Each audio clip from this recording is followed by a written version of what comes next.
Hello, अब ये question देखते हैं। Find domain of the function f(x) is equal to 16 minus x c 2x minus 1 plus 20 minus 3x p 4x minus 5। So पहले individually check करते हैं, right? उसके बाद उसका इंटरसेक्शन लेके कॉमन कर लेंगे। सो 16 minus x c 2x minus 1। तो एनसीआर वैलिड होने के लिए क्या क्या होना जरूरी है? पहले तो n ग्रेटर देन 0 होना चाहिए, उसके बाद r जो है वो ग्रेटर देन इक्वल टू 0 होना चाहिए, n r से ज़्यादा होना चाहिए, और n जो है वो नेचुरल नंबर होगा, और ये जो r है वो नेचुरल नंबर और 0 यानी कि होल नंबर होगा। सो ये सारे कंडीशंस सेटिस्फाई होना चाहिए, ठीक है। अच्छा, सो फ्रैक्शनल वैल्यू के लिए कॉम्बिनेशन डिफाइंड नहीं है, परमुटेशन भी डिफाइंड नहीं है, सेम इज फॉर परमुटेशन। ये आप लोगों को परमुटेशन कॉम्बिनेशन चैप्टर से पता होगा।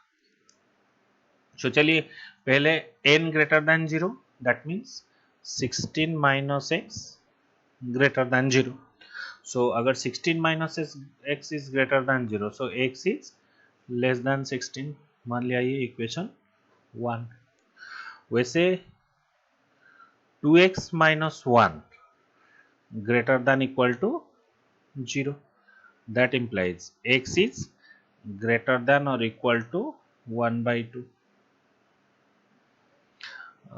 उसके बाद देखते हैं 16 माइनस एक्स जो है वो ग्रेटर देन और इक्वल टू होगा 2x माइनस 1 से। सो इसका मतलब है 17 must be greater than equal to 3x। So that implies x is less than equal to 17 by 3। ये जो natural number n natural number, that mean 16 minus x natural number होगा, 2x minus 1 natural number होगा। इसके लिए इसकी analysis को हम थोड़ी देर बाद आएंगे। सो पहले ये तीनों को देख लेते हैं। सो 16 minus x c 2x minus 1 satisfy होने के लिए इक्वेशन 1, 2 और 3 को सेटिस्फाई होना चाहिए। उसके अलावा भी n belongs to natural number, r belongs to whole number, ये इसको भी सेटिस्फाई करना चाहिए, ठीक है। तो देखते हैं ये तीनों का अगर हम इंटरसेक्शन लेंगे तो इंटरसेक्शन लेने के लिए बेस्ट मेथड क्या है कि नंबर लाइन खींच लो।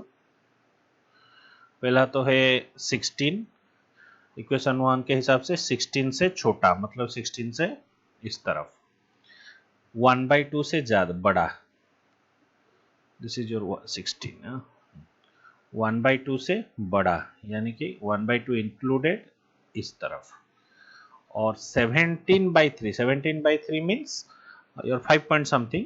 सो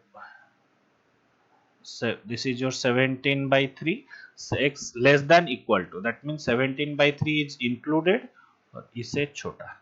सो ये तीनों में कॉमन पोर्शन क्या है? 1/2 से 17/3 तक।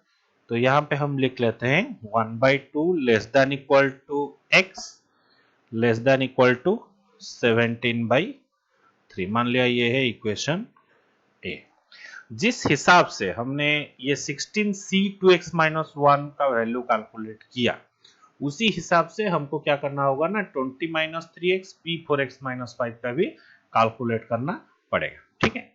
तो लिखते हैं उसे 20 minus 3x p 4x minus 5। अच्छा, तो पहले तो 20 minus 3x greater then 0, that implies यहीं से आ जाएगा आपका x इज लेस देन 20/3, ये होगा इक्वेशन 1। उसके बाद 4x minus 5 greater than equal to 0, so that implies x will be greater than equal to 5/4। ये पार्ट के लिए ये हुआ इक्वेशन 2।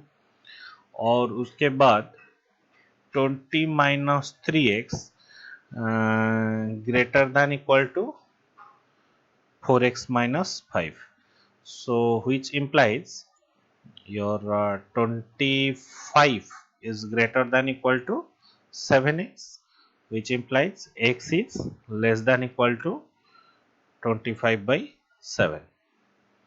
ये हुआ इक्वेशन 3. सो तीनों को मिलाते हैं 20/3. 20/3 मतलब 6 पॉइंट समथिंग.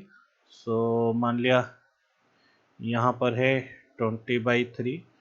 अच्छा, x लेस देन 20/3 इसका मतलब है ऐसे जाएगा. अच्छा, ग्रेटर देन 5/4. 5/4 मतलब 5/4 उससे ग्रेटर देन और equal to. So greater than equal to मतलब ये इस तरफ जाएगा. 25/7. 25/7 का मतलब 3 पॉइंट समथिंग. सो ये है 1 पॉइंट समथिंग. सो मतलब यही ये है 6 point something. So 25/4 will lie somewhere in between 25/4. इसे छोटा, इसे इक्वल टू और छोटा. सो कॉमन पोर्शन साफ दिख रहा है. So now your x will lie in between 5/4 and 25/4. So x will lie in between 5/4 and 25/4, both points included. मान लिया ये है इक्वेशन बी. सो यहीं पे सॉल्व कर लेते हैं. ये देखो इक्वेशन ए पे क्या निकला था. x lie between 1/2 and 17/3. और एक बार लिख लेते हैं 1/2 less than equal to x less than equal to 17/3. ये था मेरा इक्वेशन ए. और now domain will be how much. Domain equation A intersection equation B. अच्छा, तो इसका इंटरसेक्शन को क्या होगा, ये लाई करेगा आपका 5/4 मान लिया यहीं कहीं है. 25/4 मान लिया यहीं कहीं है. ये जो है 1/2 ये 5/4 से छोटा है. और ये होगा 6 पॉइंट समथिंग. 17/3 का मतलब 6 पॉइंट समथिंग. 6 पॉइंट समथिंग ये है आपका. सो 17/4 और सॉरी 25/4. सो और 17/3 में से कौन बड़ा है. ऑफ कोर्स 17/3 बड़ा है. और 17/3 बड़ा है क्योंकि ये होगा 6.33. ये होगा आपका 25/4 means 6.02 something. So obviously yes, this one is greater. So पहला वाला क्या है 1/2 से 17/3 के बीच. दूसरा वाला 5/4 से 25/4 के बीच. So common means now x will lie in between 5/4 और 25/4. 5/4 और 25/4 के बीच में 5/4 मतलब क्या है कि 1 पॉइंट समथिंग. 25/4 का मतलब क्या है 25/7 I think. Yes, this is 25/7. I made a mistake, sorry. 25/7, yes. So this will be your 25/7. इन दोनों में कंपेयर कर लेते हैं. So of course 17/3 यहाँ पर भी बड़ा है. So no issue. अच्छा, ये देखो तो 5/4 मतलब 1 पॉइंट समथिंग. 25/7 मतलब 3 पॉइंट समथिंग. सो 1 पॉइंट समथिंग और 3 पॉइंट समथिंग के बीच में एक्स लाई करेगा. सो नाउ यहाँ पर देखो आप, अगर मैं ये जो क्वेश्चन दिया गया है यहाँ पे देखो या फिर यहाँ पे देखो 16 माइनस एक्स. अगर मैं एक्स को एक फ्रैक्शनल वैल्यू ले लेता हूँ तो ऑफकोर्स क्या होगा, अगर x को कोई भी फ्रैक्शनल वैल्यू ले लेता हूँ तो क्या होगा ना 16 minus x will not be a natural number which is our first condition.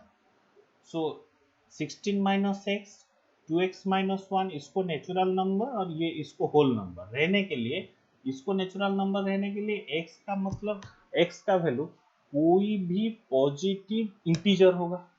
सो यहाँ से क्या पता चलेगा कि x का वैल्यू जो है वो कहीं भी पॉजिटिव इंटीजर होगा.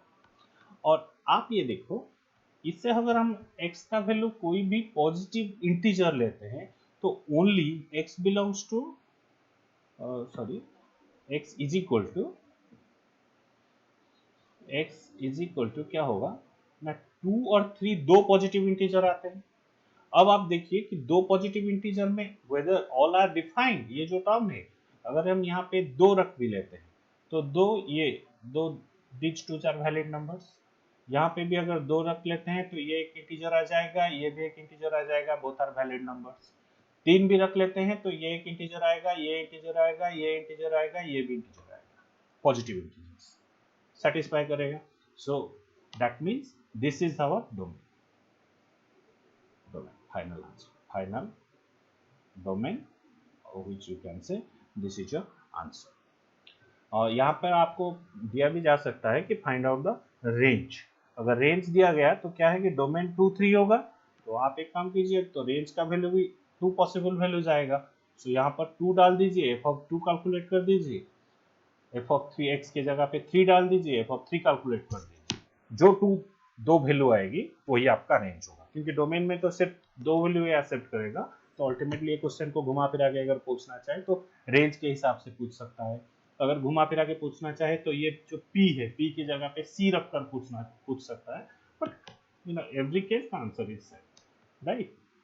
ओके, समझ में आ गया होगा।